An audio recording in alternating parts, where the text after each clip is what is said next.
So in this video, I'm going to be giving you an introduction to our AngularJS course. Well, I've been programming for over 10 years now, and I've been applying that knowledge in web design, game design, software design, and app development. I've used AngularJS heavily, not only on building, past web applications, but I've also utilized it when building a hybrid application that used Ionic framework. And Ionic framework, I don't know if you know or not, but it utilizes Angular.js pretty heavily. And I had a real blast doing it. It was a joy, and that's really what sparked, my interest in AngularJS and how I started to get good at it.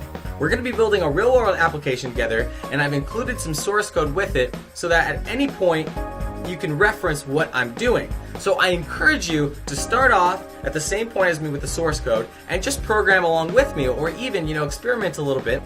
Well, I've structured this course by first off giving you a sort of table of contents of the AngularJS features, and then we're going to be building a real-world application, a grocery list application, that's going to demonstrate each one of these features. So I think this course is right for anybody that has a basic understanding of HTML, CSS, or JavaScript. So, as I've said, guys, program along with me. I really look forward to teaching you AngularJS. It is a blast. It's a great language to learn. So let's go and get started in the following videos.